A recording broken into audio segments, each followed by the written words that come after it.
It's an issue black women know all too well. When it comes to money, all things are far from equal. Here are some stark reminders. Black women are paid over 40% less than white men for doing the exact same work. Black women face a wider than average pay gap despite participating in the workforce at much higher rates than most all other women. And the median wealth of black households in the U.S., most headed by black women, is less than $25,000. That's compared to nearly $190,000 for white households. Good evening, and thank you for joining us for our monthly WHUT edition of the Daily Drum.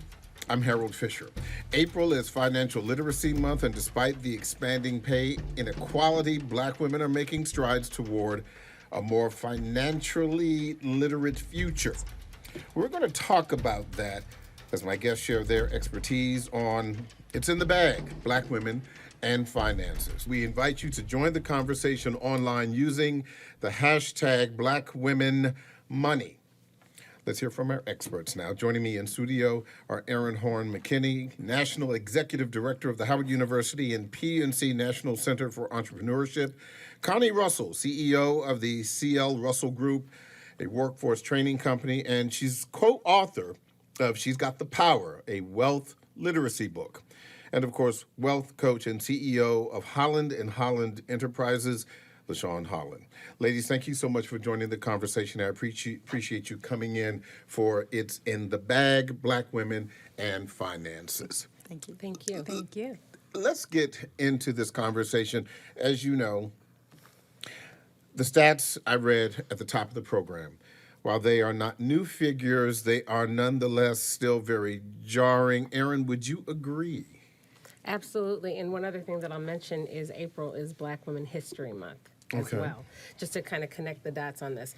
So the facts are really staggering. And, you know, when you look at even from a standpoint of investing in black women as businesses, right, just using venture capital as a reference point, with all the billions and billions of dollars that are spent in venture capital, only approximately 8% go to women and minorities collectively, right? Mm-hmm. Collectively. And so of that, less than 1%, so it's like 0.0002% of these billions of dollars go to black women, right? So to me, that is just an example of what happens across the board for black women in wealth in general, and why, you know, and if we can solve for black women, right, who get the least amount of resources, we solve for all. Mm-hmm. LaShawn, you're nodding your head.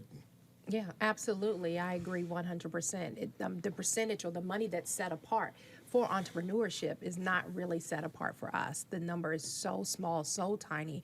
And so most black women, I've spent decades working with entrepreneurs, and one of the things that I noticed, to be able to collapse time between your income generation, you at one point or some point in your business, you will need financing or funding, which is why peer-to-peer financing for us has been such a big help, because, we don't have a lot of money allocated to our businesses starting out. Mm-hmm. Explain that for people who are not familiar with peer-to-peer financing or funding. Yes, there are companies out there that you can contact, and it's people like myself. It's everyday people who have money, discretionary money set aside that they want to make, interest off of. They want to put their money to work for them, and so you can actually lend it out to a business that's starting out. There are parameters that you should make sure that they're a valuable business, but it's peer-to-peer. And so with banking, years ago, I used to work with banks, and banks only fund 15% of A-credit people. And so that just knocks you out the water, from the beginning. Peer-to-peer is, I don't have to go through a lot of things that banks put you through with the redlining and the discrimination and all of that. And peer-to-peer funding is, I can still do business and give other people the opportunity to invest in the vision. Mm-hmm. Can I build on that just to say something? Well, before about you do, I investing? wanted to bring Connie into this conversation because, Connie, as a relatively new entrepreneur, how's business? You know, when you look at these kinds of statistics, where do you fit in your experience? I totally agree with the young ladies shared as well. There's organizations out there that exist because of this problem. Like I'm involved in a women's investment group. I'm involved in a women's group called the Ambo Collective, Black-owned women business, and that's what we do. We collectively invest our dollars for funding. So we are self-made, we're self-funding, and that alone is just changing the platform for women business entrepreneurs and individuals. Aaron, you were going to say? Just building on that, because it's kind of the peer-to-peer is another form, because I think sometimes we get lost in language, right?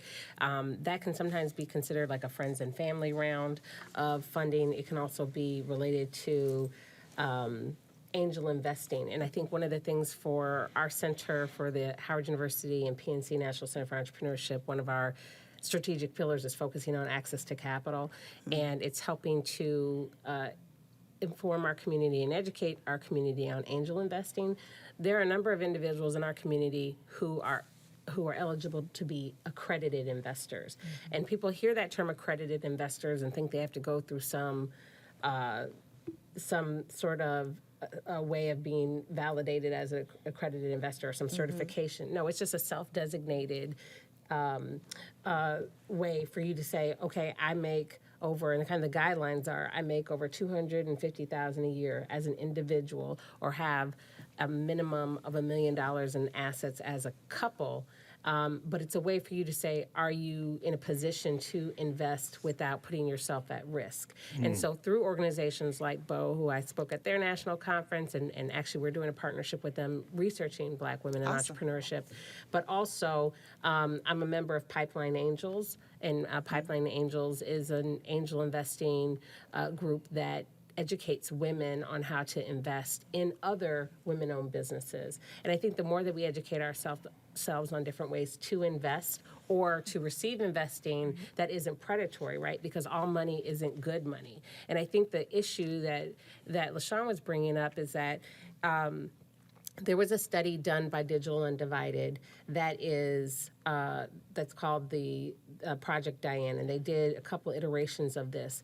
And essentially, it was saying this is focusing on Black women tech entrepreneurs, but it's the same, really, you know, for Business is business. business is business, and we see the same parallels no matter what industry, right?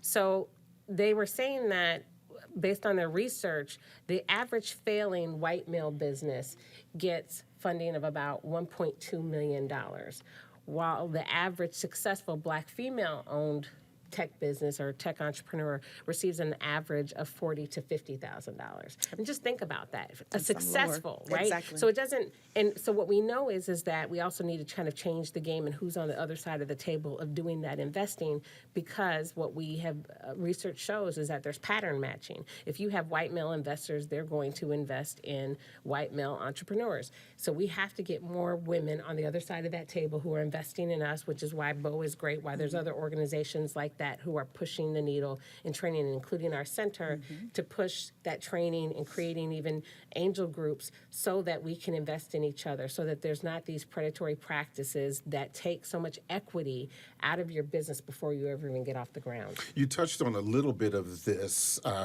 in sharing what you just spoke about, but I do want to talk a little bit more about, you know, the wealth gap. It's been pretty much the same since 1968. We know that, and despite the reality that Black women represent the fastest growing number of entrepreneurs, and that they're leading the way when it comes to getting college degrees. LaShawn, from your perspective, what is wrong?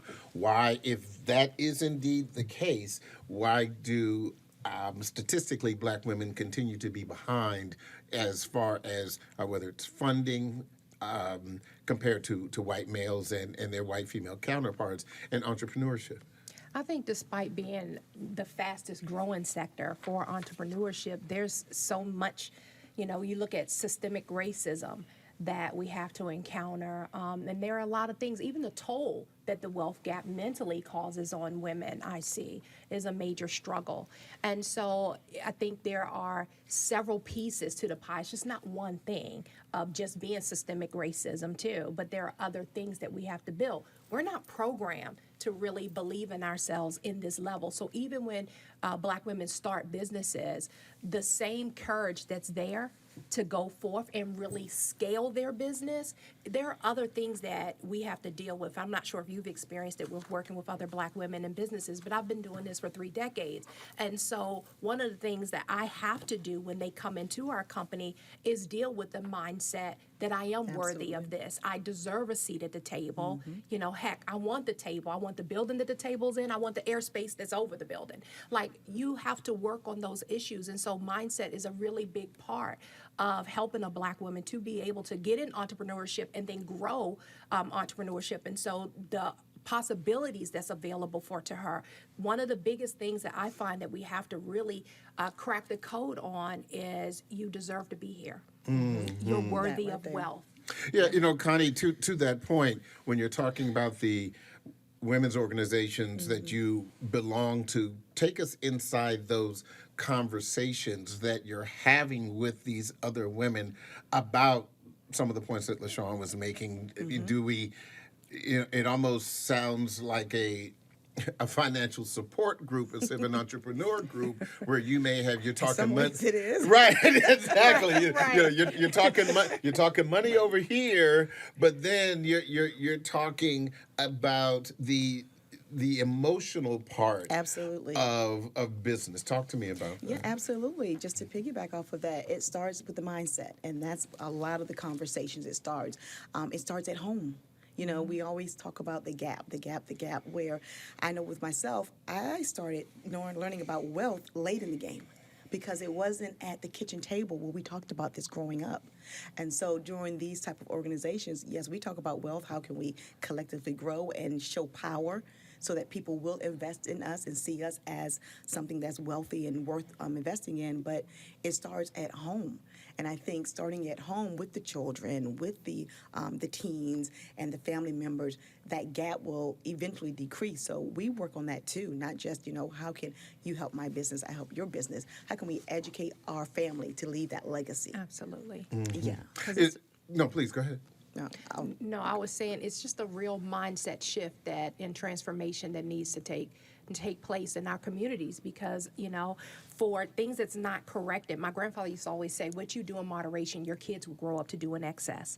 And so when I started having my own kids, I was very mindful of having crucial cash conversations with them at a young age. I remember I started my kids investing in elementary school, and now my son graduated from college. He's a full-time investor, but having crucial cash conversations around the table, dinner table, is a necessity. And you're one of the few, unfortunately, who will do that with families. You know, if more families got involved in that at elementary level. Because it's a community culture issue, right? Absolutely. And it's not someone's fault. We don't have it, right? Most of our families don't have generational wealth to pass on, so you can't teach something that you didn't know yourself. That inheritance. Right, that inheritance. And then I think the other piece is like, you know, kind of going back to the question around why this is, it is racism, but it's also sexism, right? Women have not been seen as, you know, individuals who can run businesses, who know how to handle money. And so when people are investing or supporting, that doesn't happen as much. And also what I'll say, because it is a mindset shift for sure, that most of the business, while Black women are the fastest entrepreneurial group, that is just in how many are starting businesses. Most of them are solo entrepreneurs and starting consulting businesses. That's not about money and how much money they're getting invested and how big their businesses are. And so one of the things I also coach entrepreneurs on, because I, you know, separately had founded Black Female Founders, which was a global membership organization for Black female founders throughout the diaspora. And we were acquired last year by Black Women Talk Tech. But one of the things that we found when we would hold our pre-accelerators and our other programs is that people aren't thinking, like you said, big enough, because it's just never, and also as a researcher, because all of my graduate work is is in communications and focusing also on media imagery. You can't sometimes be something that you've never seen before. When you look, and studies show that women and minorities, when it comes to the word entrepreneur, don't identify themselves. And so one of the things even for our center that we're thinking about is, do we either need to create some sort of campaign that allows people to see themselves as entrepreneurs, Absolutely. right? Or do we need to create new language that is, what is a word? Because people don't use the word as of entrepreneur to refer to themselves. They say sometimes, well, I'm a business owner, or I have a side hustle, or, you know, there's so many times that there are people who are creatives. If you're a content creator, if you're selling and knitting, you know, masks on the side and you sold those, right? If you're a painter, like, I just feel like sometimes people don't realize what they're doing makes them an entrepreneur. Their worth. They don't know their worth. Yeah, and it's the formula is simple. You do it yourself, money in, product out, entrepreneur. Right, but think about during COVID and George Floyd, right? But especially COVID, how many women were impacted by having to then take their children and teach them at home, had to step away from their jobs because we're still in a society where women are expected to be superheroes and work full-time, also be a homemaker, be an amazing partner, all these crazy things that it's just not possible. But women were now, had to step away. If they were allowed, if their jobs even allowed them to work remotely, they did that while homeschooling their kids. And then at the same time, some people had to step away, right? And so then they had to become entrepreneurs out of survival. Exactly. How do I survive and feed my family? And think about how many Black female-led households are independent moms, right? So there is nobody else.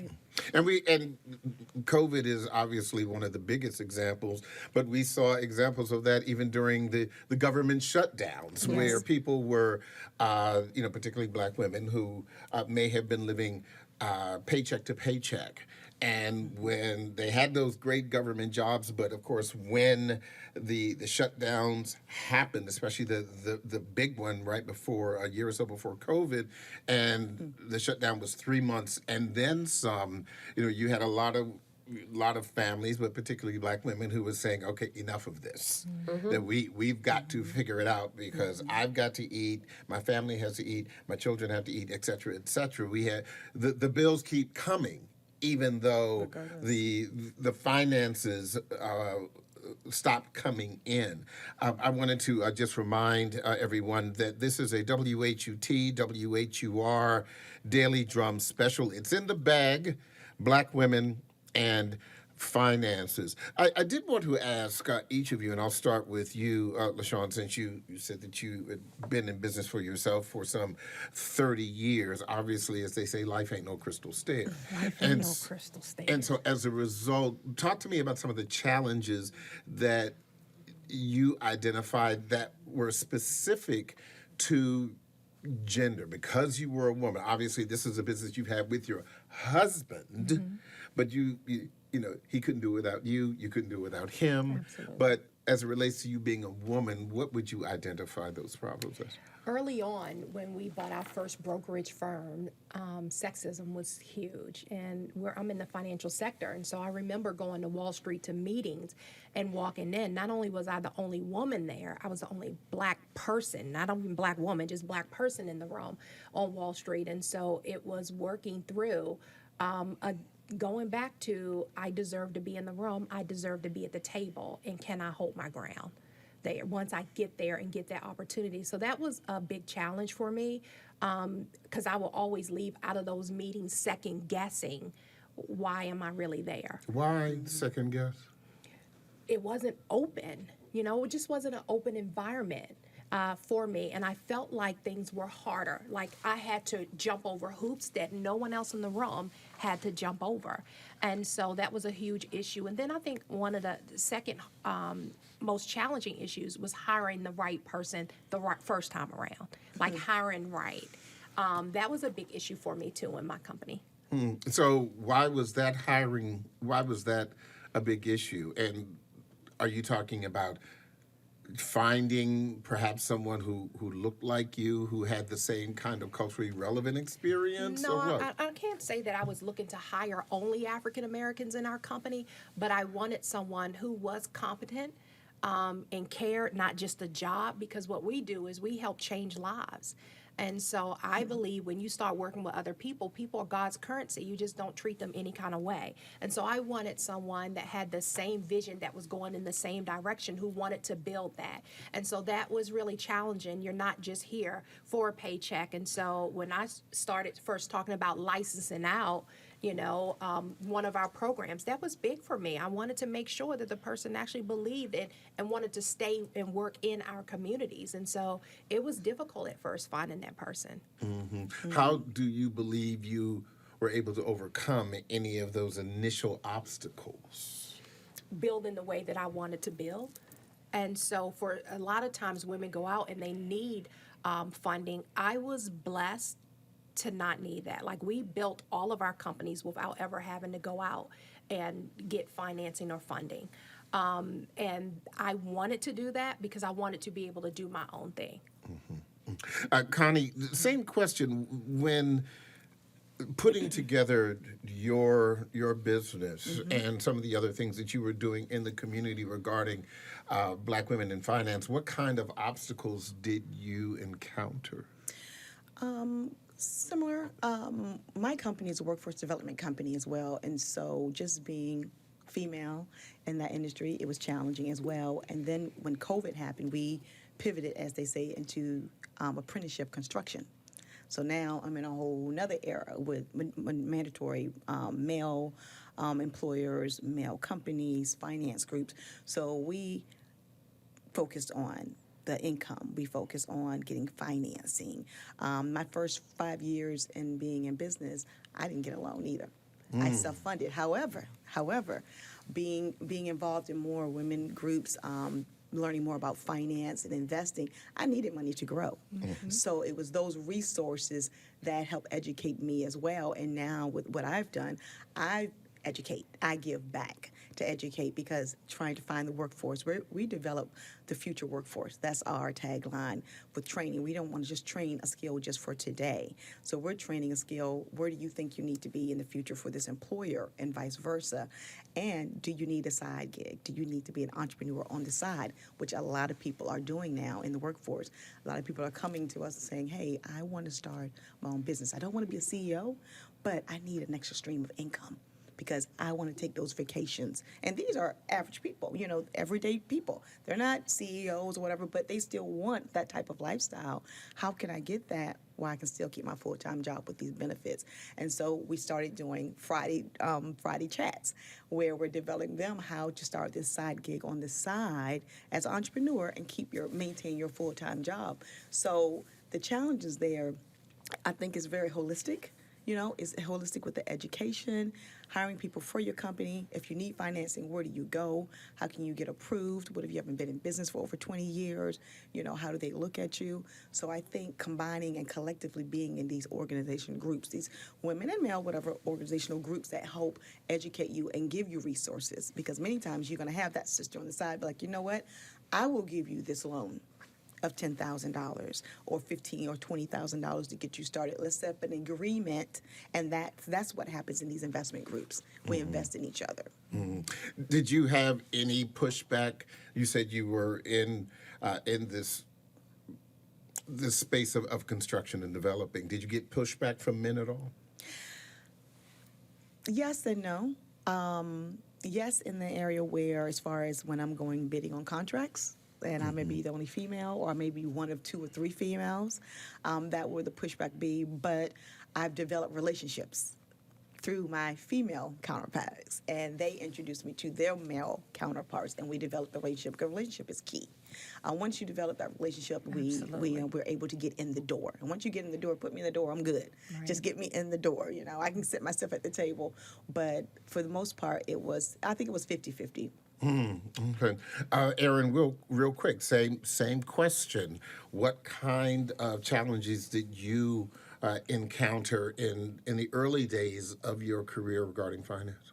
Well, I'm a serial entrepreneur. I started my if you really want to go back, many of us have started businesses when we were children, didn't realize it, right? Yes. Like I had a babysitting business. I had when I started at Howard in undergrad, I did nails and cut hair, and people paid me, right? But again, I didn't see myself as an entrepreneur.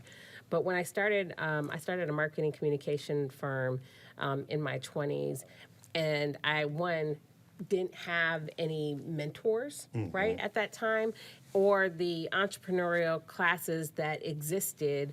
There were cost barriers for those. They really weren't targeting Black women at that time, so even if you went into a space to learn, it wasn't a comfortable space. They were talking about things that really didn't apply to you because you know, if somebody was saying, well, you know, if you get a loan from somebody in your family, who?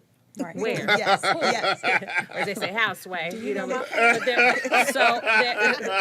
the thing is that, you know, that happened to be like, those were challenges early on. And I mean, that's how I got into the advocacy work, because I just got so tired of hitting, and I say glass ceilings too, and really shift it to concrete ceilings, because it's not meant for you to even see. There is Right. stuff that happens and resources that happen that we will never know about as a community, because we're culturally, we're not invited to those conversations and spaces. Absolutely. And what I'll say too is that, you know, the other barrier that I have seen is that, especially as women and as Black women, when it comes to somebody investing in you and supporting you or even choosing you for a bid or whatever, is how judgmental people are to Black women. Is this the only thing that you do? Are you working a full-time job while doing this? Because you're not serious about this if you're working a Exactly. full-time job and you're doing this. You're not serious about if you have other businesses. Meanwhile, back at the ranch, you know, a white male can have like 10 different businesses going, be on multiple boards, get paid, and these are paid boards, by the Right. way. Previous bankruptcies. You get previously bankruptcies, not pay taxes, Yeah. right? Investigation. Yes, and right, and continue to get bailouts. And that's what's interesting too, because even when we talk about COVID, when we talk about even what's happening now, the financial crisis that's happening, Black women businesses didn't get a lot of the PPP money. Black women businesses aren't giving bailouts like when Silicon Valley Bank I need you to goes. hold your point, and don't forget, because I've got to take a break, and I know you're on a roll, and we're going to get you to roll on the other side, but we do need to take a really quick station break. This is the Daily Drum. It's in the bag. Black Women and Finances will be back in just a few seconds. The thing about Dr. Roloff, that you better come to him correctly. He was a dynamic leader in the city. The birth of a positive voice for the Black community and the ascension of a new leader. He used to say to me all the time, when I die, the newspaper's yours. I mean, he died on a Sunday night. The staff was in here Monday morning. We put a paper out on Thursday. The Legacy Series, only on WHUT. Hey, are you looking for the latest information and stories that's happening around the DMV? Then you need to follow us online through our social media platforms. WHUR and WHUT, follow us online today.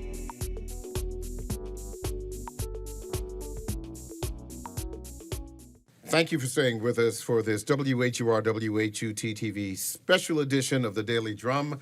I'm Harold Fisher. Our conversation resumes on It's in the Bag, Black Women and Finances. You can join the discussion online using the hashtag Black Women Money. We continue with my guest this evening, Erin Horn McKinney, National Executive Director of the Howard University and PNC National Center for Entrepreneurship.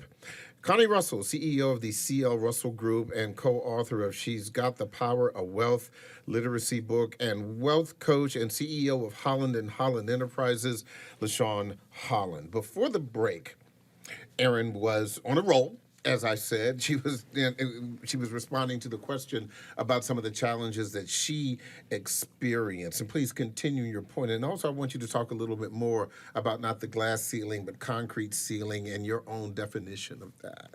Absolutely. So what I was saying is that oftentimes people talk about the glass ceiling, which is that as though you hit, a barrier, but you can at least see the other side. And I use the language that it's really a concrete ceiling. You don't even know what it looks like on the other side. You don't know what the opportunities are.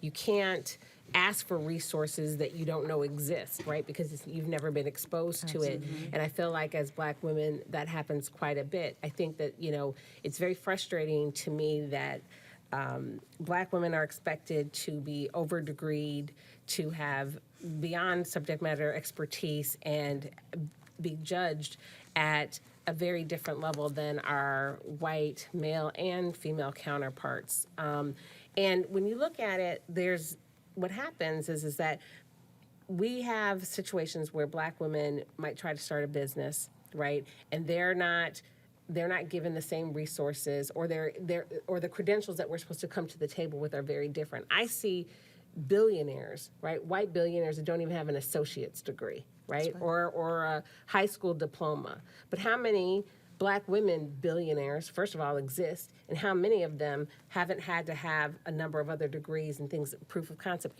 When Sheila Johnson tried to start Salamander, she talks a lot about, even at the point of being a billionaire, she still received so many challenges. 13 years. Yeah, to try to just build, this resort in Virginia, because people simply did not want her to even though she had the assets herself, she wasn't. She had to fight a lot to leverage those assets to get the financing to build this resort, right? So the point that I'm making is that but I think we shouldn't have this like victim mentality at all, right? We have to be creative. We have to have these support systems. Yep. Yeah, resourceful. We have to be entrepreneurial and entrepreneurial. And but we have to really approach this differently, right? Instead of trying to have a seat at the table, the language now is like build your own table.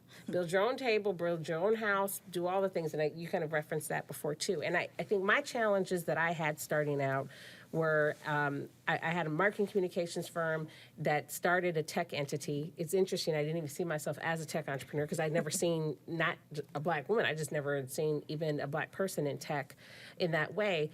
And then fast forward, I'm living, in the Bay Area, trying to build a tech company, and I'm seeing all of these white male-led incubators and accelerators and VCs letting in only white male VCs, you mean venture capitalists? Venture capitalists. Okay, please right? continue. Yeah. And at that time, during the dot-com boom in the mid-2000s, you didn't see even women. Right? But what started to happen is there started to be diversity initiatives that happened. They saw for diversity with white women, not with, in some cases, minority men, but definitely not Black women. Why is that? I think, going back to the point that I made earlier, is that if you think about what Black women have been able to do with so much less than everyone else and still be successful, imagine what we could do if we were actually fully resourced at the same rate and level of our counterparts. But let me ask you this, because this was actually something that you and I touched on actually before the program, because you were saying Black women are expected to be multi-degreed and have all of this formal information. I think historically entrepreneurs have had none of that. Some of the wealthiest entrepreneurs, Bill Gates, for example, he was a dropout. Okay, but even for successful, some successful entrepreneurs, of color. Entrepreneurship does not always have to connect with education, and I'm not speaking out against education, certainly, at all. But sometimes the two can be mutually exclusive. Absolutely. Well, let's be clear. Before what we were talking about, I wasn't arguing that I don't think you have to go to college to be an entrepreneur. Right. So I absolutely agree with that. What I was referring to is that how we're scrutinized is different, right? So when there's an opportunity for you to be put to question, that can be an important backup and allow you to be a subject matter expert. I think that, one of the things we talked about this earlier about culture, one of the things I wish that I had played more as a kid is the game of life, right? Because from the very beginning, you have that opportunity to say, do you want to go straight into a career or do you want to go to college, right? And I love how the game takes you through these, you know, the ups and downs of life, and the things that happen. I think more people need to play those kind of games with their children to explain finances and explain. I did a different game, but Right. still a game. Right. And then the What, other. Monopoly? What? Monopoly. Yeah, well, see, Well, I just was Yeah, using I'm- one of many, right? Yeah, I think these are exactly. really important games. Monopoly is these are things that I play with, you know, my kids.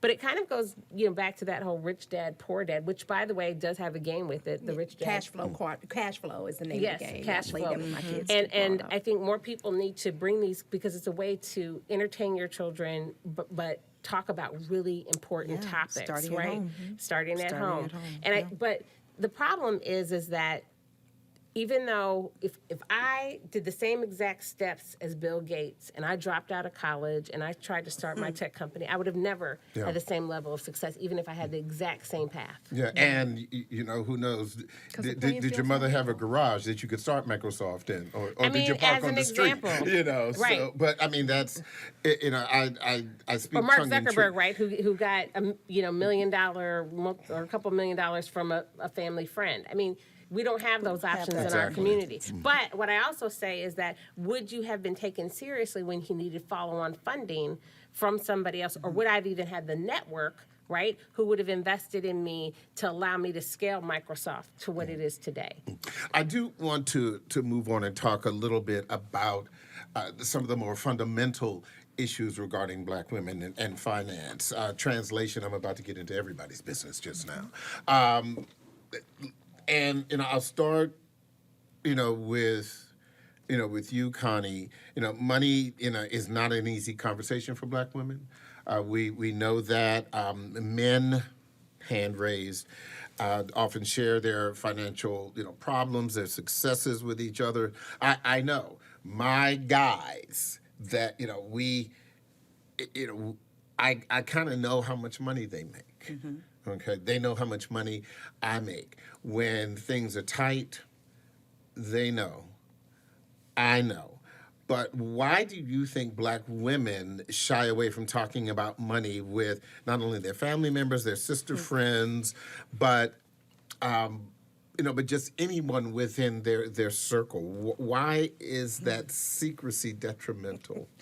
As I say, That's a lot to unpack. Yeah, right that's there, why we'll but- tell the truth and shame the devil, because I think that Absolutely. it's so important for us to get past Right. that. And it may be cultural, I don't know. Yeah, I think it's that too. I think it's cultural. I think it's lack of education, and I think it's a mindset as well. I know, just taking it back home in the family, you get paid, and you don't want your siblings to know how much money you got because they don't understand what you have to do with it. All they know is you got a paycheck, and I want some of that. Fast forward, you grow older, you become a business entrepreneur. Do you tell your family and friends how much you bring in every year? No, I still don't. You don't, because we feel as though if they're not already educated in what it takes to be an entrepreneur, what it takes to manage your finance, the sky's the limit. Money grows on trees, right?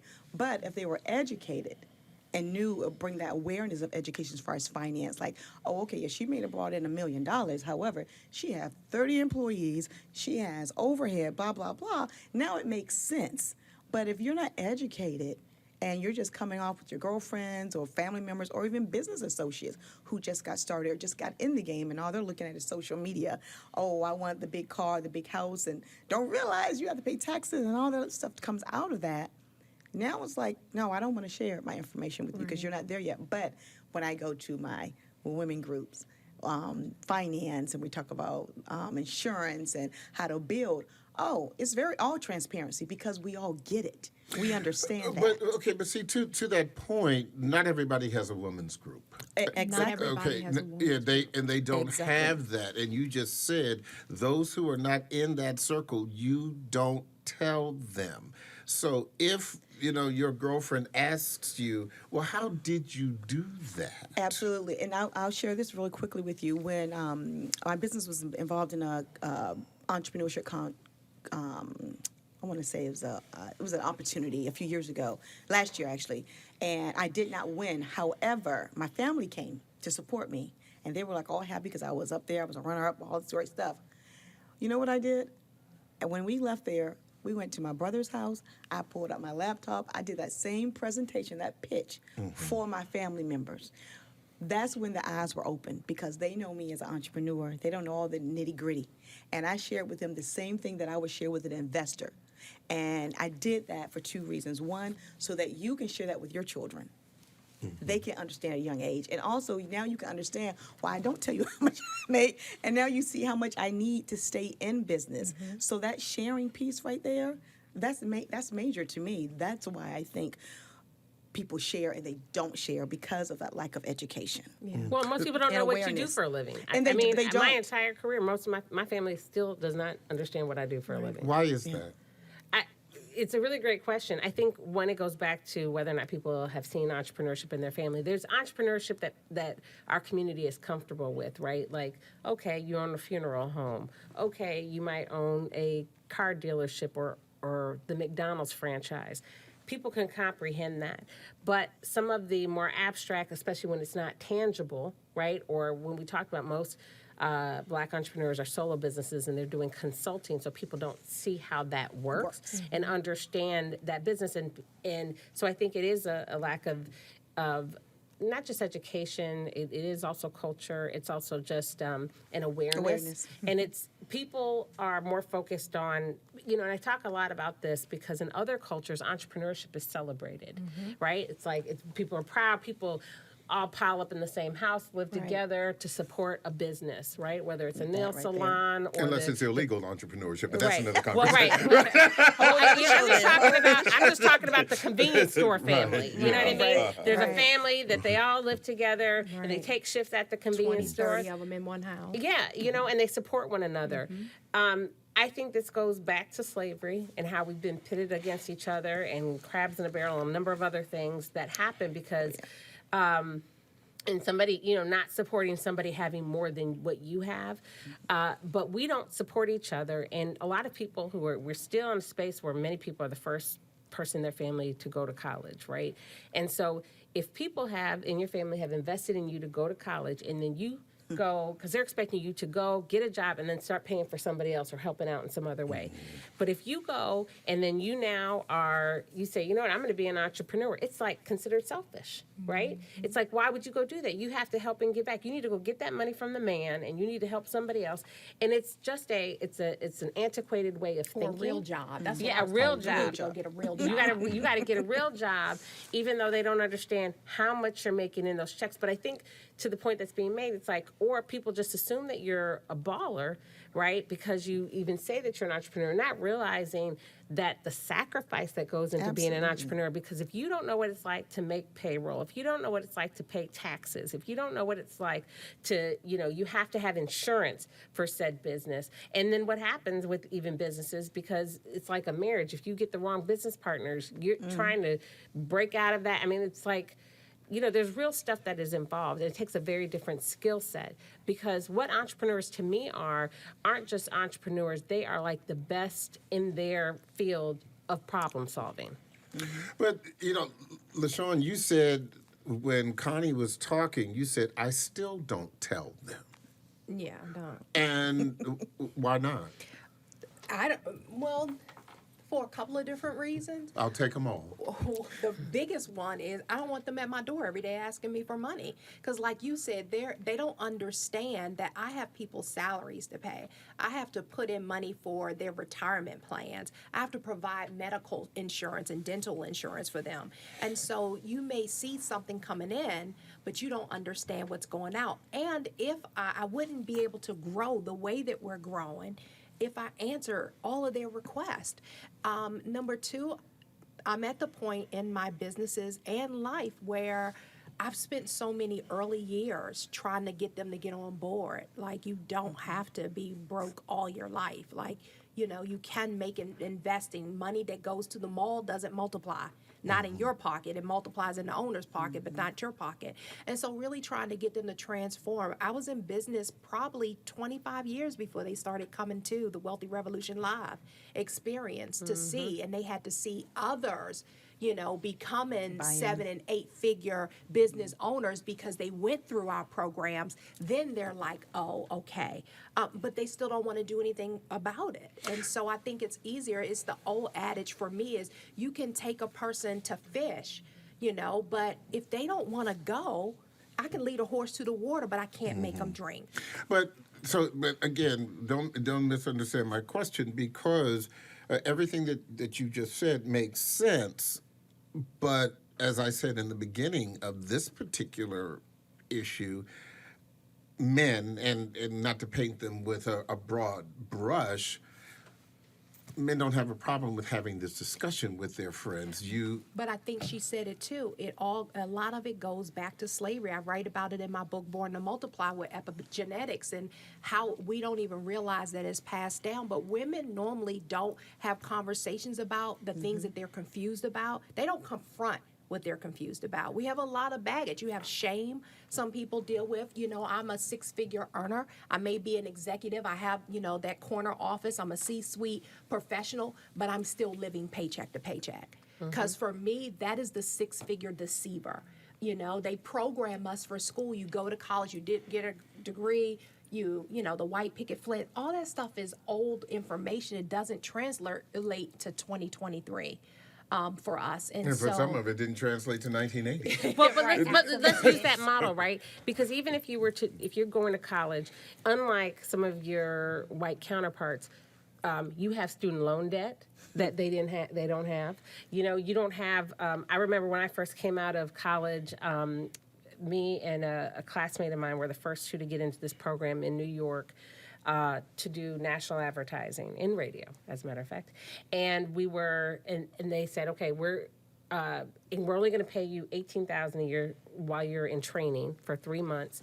And the other people that came got paid the same, but we're living in these like amazing, mansions and stuff in New York. And living off, and they would say, okay, well, put that dinner, take your buyer out for dinner, put it on your credit card. What credit card? I don't have a credit card. What are you talking about? So me and my counterpart, we live like a married couple. Like, okay, we live off of your paycheck this weekend. We had to work together, right? But it's kind of even the same thing with families, and why it's not talked about with women, because even I can get money from my family if I wanted to, if I need to pay to go to a funeral, if I need money to cover my rent or something like that. But if I ask them to invest in my business, they're not going to do it. Yeah. Do you know what I mean? It's just the way that it is. Why don't you see me as a business owner? And I'm going to put my business out in the street. I have an uncle who has a telecom business who I helped get a $20 million contract when there was all that BTOP money and so forth. And BTOP? BTOP, broadband. Off the top of my head, broadband technology opportunity, something or another. But anyway, but it was funding from Commerce to put internet out in communities. And so they would go to different states. And so in his state, he got part of the contract to do the warehousing and all this other stuff, and created a number of business opportunities for him. And I kept saying, let me come in and run your company or take over the company or do this. And he would talk to all the men in the family who, by the way, have no telecom experience. And my master's was like in telecom, right? And like media policy and all this other stuff, and would not see me as a viable, partner or somebody to acquire his business, but will loan me money to do other things. And it's an issue in my family where the men talk to each other about money, they support each other, they'll fund each other's businesses, even when they don't pay them back, right? But I can't get you to do that for me and fund my business.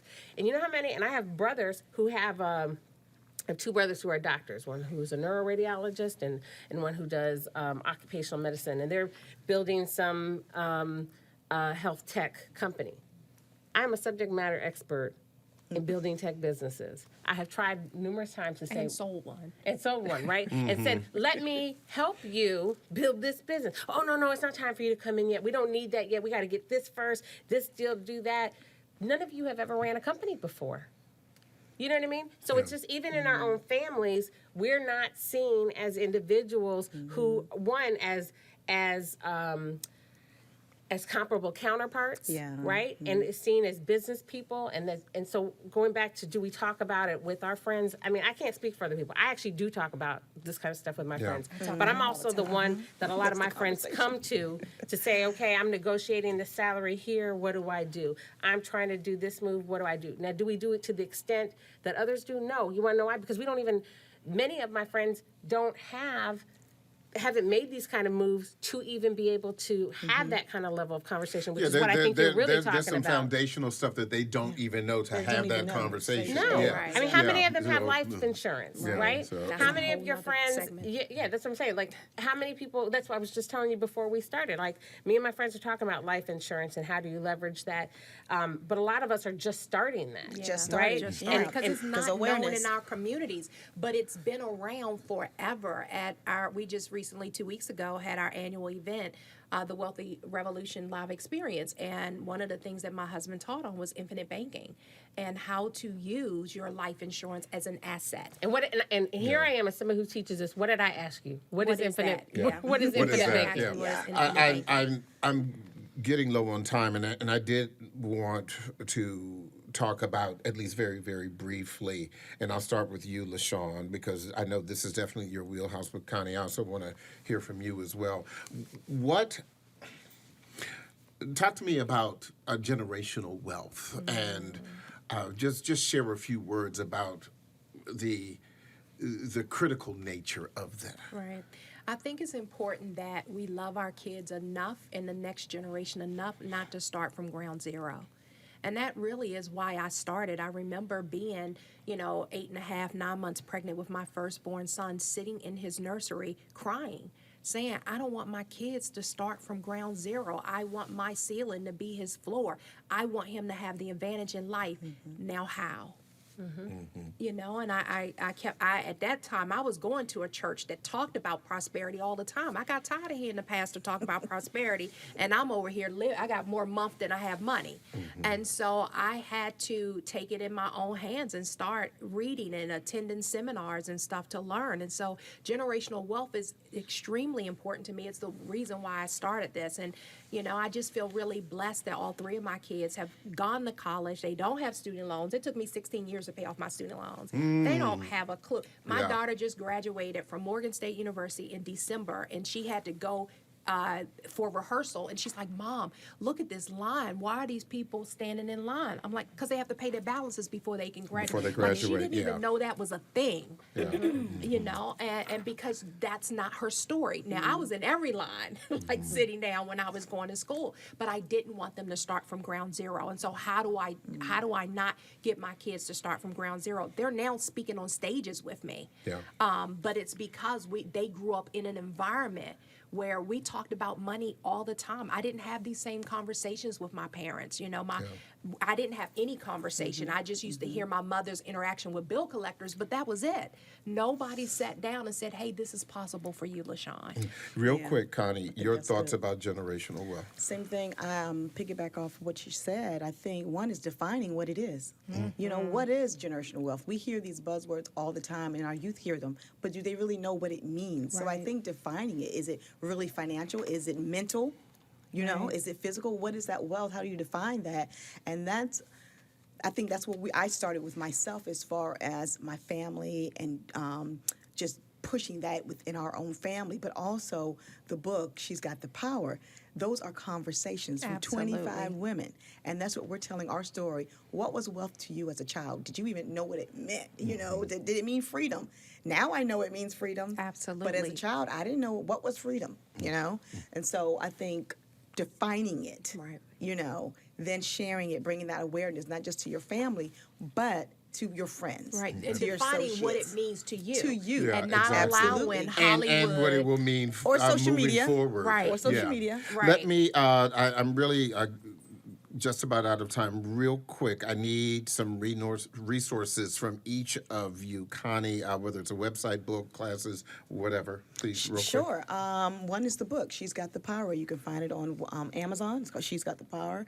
Also, C.L. Russell Group, we're a training company, but we also develop workshops on financial freedom, financial wealth as well. Okay, real quick, LaShawn. Yes, I have a book that's called Born to Multiply, and I give it away for free at borntomultiplybook.com, along with over $300 worth of bonuses that we give out with the book, and also blackwealth.com, and that's BLCKWLTH.com. Is one of the things that we're starting to do now is Black Wealth Activations, where we're going around globally and we teaching people how to build wealth without limits. Aaron. I would say follow us at hupncenter.org, which will be where we're brand spanking new, but we're going to be building out a guide, a resource guide on all the different type of resources for business, no matter where you are in the country, and no matter what type of business you have. And also, there's a book called Build the Damn Thing by Catherine Finney. Ladies, thank you so much for participating in this conversation. Really important for Black women and everyone listening, so I appreciate your time. Thank you. Thank you. That's great. There is power in information, and this current generation of Black women is using financial education, information, and resources to amass wealth and entrepreneurial opportunities. They are networking, sharing knowledge, and birthing businesses like never before, but there is still a segment of the Black community where the opportunities are sparse, like the healthy nutritional options in food deserts. Healthy economic opportunities are sometimes few and far between. The rhetorical question for the next generation of Black women financial activists may simply be this: how can they better share the wealth and offer an opportunity to have a fair shot at what's in the bag? I'm Harold Fisher. Good night. This program was produced by WHUT and made possible by contributions from viewers like you. For more information on this program or any other program, please visit our website at WHUT.org. Thank you.